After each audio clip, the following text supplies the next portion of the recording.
Jeremiah 3:16, And it shall come to pass, when ye be multiplied and increased in the land, in those days, saith the Lord, they shall say no more, the ark of the covenant of the Lord, neither shall it come to mind, neither shall they remember it, neither shall they visit it, neither shall that be done any more.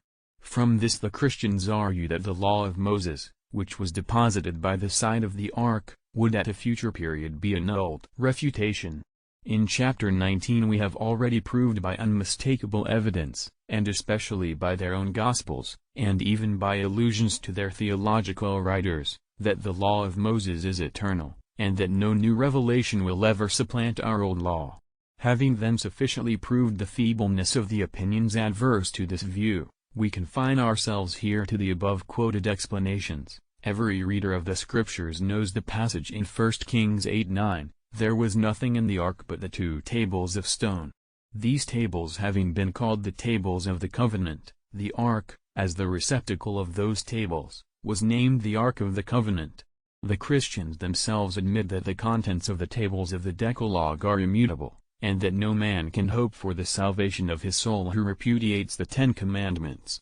We shall have to return to this subject on reviewing some passages in Matthew 19. So much is certain, that the Christians are enjoined to follow the 10 Commandments, although they have arbitrarily altered the day appointed for the celebration of the Sabbath, and, although no sanction for so doing was given either by Jesus or his disciples. Consequently, the Christians have no right to plead that the Ark of the Covenant of the Lord, and the 2 tables with their contents, will ever be forgotten, nor are they justified in the assertion, that the law of Moses will be abrogated, and not be remembered any longer by Israel, since the scriptural passages cited by them do not afford any evidence in support of their argument, particularly as Malachi, the last of the prophets, chapter 3:22, 4-4, gives the divine admonition, Remember the law of Moses my servant, which I commanded him on Horeb, enjoining it on all Israel with the statutes and judgments.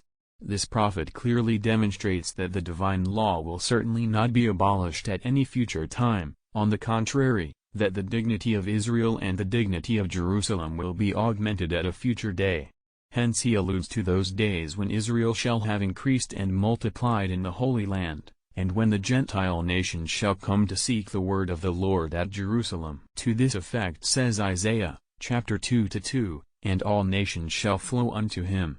Those nations shall not profanely ask after the divine covenant, and intrude into the resting place of the Holy Ark, for they shall be too fully impressed with the sanctity of the house of God, where the throne of judgment will be re-established.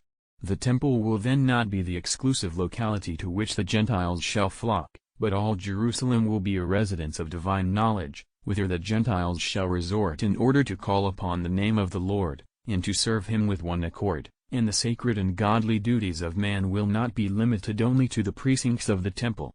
See Joel 4:17. 3:17 in the English version, And Jerusalem shall be holy, and strangers shall not pass through it. Here we learn that the holiness of Jerusalem will prevent aliens from entering it for the purpose of desecrating it.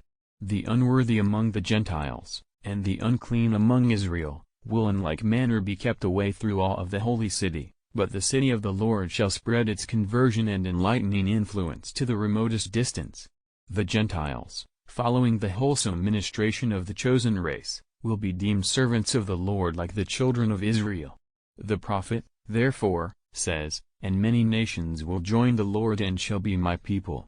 In chapter 56-6-7 Isaiah predicts, also the sons of the strangers that join themselves to the Lord to serve him, and to love the name of the Lord, to be his servants, every one that keepeth the Sabbath from polluting it, and taketh hold of my covenant. Even them will I bring to my holy mountain, and make them joyful in my house of prayer. Their burnt offerings and their sacrifices shall be accepted upon mine altar, for mine house shall be called a house of prayer for all people. This shows that, at the time of the advent of the Messiah, all nations will pay homage to the holiness of the land of Israel, and the entire land of Palestine will assume the sacredness of the city of Jerusalem, and the city of Jerusalem will again partake of the sanctity of the divine temple.